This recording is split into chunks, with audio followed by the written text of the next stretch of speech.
ارشاد فرمایا والسابقون الاولون، یہ سابقون اور الاولون صحابہ کرام میں بنیادی طور پر دو گروہ ہیں۔ ایک وہ جو سب سے پہلے ایمان لائے، جنہوں نے نبی پاک علیہ الصلوۃ والسلام کی دعوت پر سب سے پہلے لبیک کہتے ہوئے اسلام قبول کیا، تو وہ السابقون الاولون ہیں۔ اس کے بعد جو ایمان لائے والذین اتبعوہم بإحسان، جو ان کی اتباع میں ایمان لائے، وہ صحابہ کرام۔ اور یہ جتنے بھی ہیں ان کے بارے میں فرمایا رضی اللہ عنہم ورضوا عنہ، یہ اللہ سے راضی ہیں، اللہ ان سے راضی ہے۔ اور پھر ان کے لیے کیا انعام ہے؟ وَأَعَدَّ لَهُمْ جَنَّاتٍ تَجْرِي تَحْتَهَا الْأَنْهَارُ خَالِدِينَ فِيهَا أَبَدًا، اللہ تبارک و تعالی نے ان کے لیے وہ باغات تیار کر رکھے ہیں جن کے نیچے نہریں رواں ہیں، خالدین فیہا، وہ ان میں داخل ہوں گے، ابدا، ہمیشہ ان میں رہیں گے۔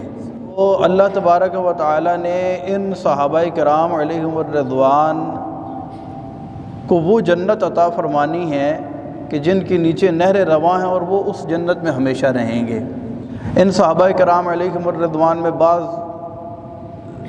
انصار تھے، بعض مہاجرین تھے۔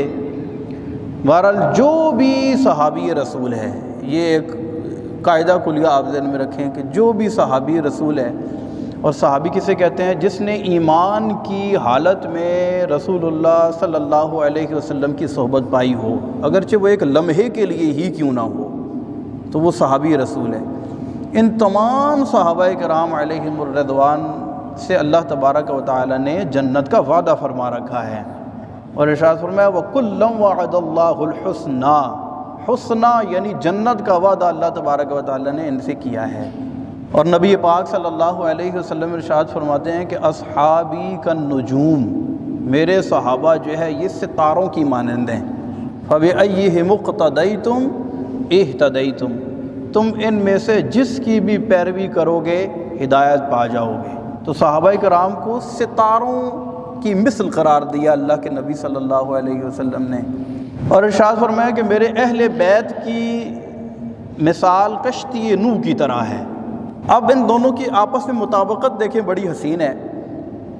جب سمندر میں کوئی سفر کرتا ہے کشتی بحری جہاز کے ذریعے، تو نیویگیشن کے طور پر، اس وقت نیویگیشن تو ہوتی نہیں تھی، ستاروں کو دیکھ کر سمت کا تعین کیا جاتا تھا، منزل کا پتہ لگایا جاتا تھا۔ تو پہلے کے لوگ بڑے ماہر تھے اس چیز کے لیے کہ وہ جب ستاروں کو دیکھتے تو ان کو پتہ چل جاتا تھا کہ ہم نے دائیں مڑنا ہے، بائیں مڑنا ہے، سیدھا جانا ہے۔ اور انہوں نے باقاعدہ ستاروں کے نام رکھے ہوئے تھے کہ یہ ستارہ جو ہے ہم جا رہے ہیں، یہ ہمارے دائیں طرف ہے، یہ ہمارے آگے ہے، اس کو ہم نے پیچھے رکھنا ہے۔ تو اس انداز سے سفر کرتے تھے تو وہ اپنی منزل مقصود تک پہنچ جایا کرتے تھے۔ تو منزل تک پہنچنے کے لیے کشتی کا ہونا بھی لازم اور ستاروں کا ہونا بھی لازم۔ ستارے نہیں ہوں گے تو کشتی بھٹک جائے گی، اور کشتی نہیں ہوگی تو بندہ ڈوب جائے گا۔ تو اسی لیے ایک عاشق نے بڑی پیاری بات کی، کہا کہ اہل سنت کا ہے بیڑا پار، اصحاب حضور نجم ہیں، اور ناؤ ہے اطرت رسول اللہ کی۔ ناؤ کیا ہے؟ اطرت، یعنی نبی پاک کے خاندان کو ناؤ یعنی بحری جہاز یا کشتی سے تشبیہ دی گئی، اور نجم یعنی ستاروں سے صحابہ کرام علیہم الرضوان کو تشبیہ دی گئی۔ تو جو اہل بیت کی کشتی میں سوار ہو اور جس کے سامنے صحابہ کرام علیہم الرضوان جیسے ستارے موجود ہوں، وہ اپنی منزل سے بھٹک نہیں سکتا، وہ منزل مقصود تک پہنچ جاتا ہے۔ تو اسی لیے ارشاد فرمایا اصحابی کالنجوم فبأیہم اقتدیتم اہتدیتم، ان میں سے جس کی بھی پیروی کرو گے تم ہدایت پا جاؤ گے۔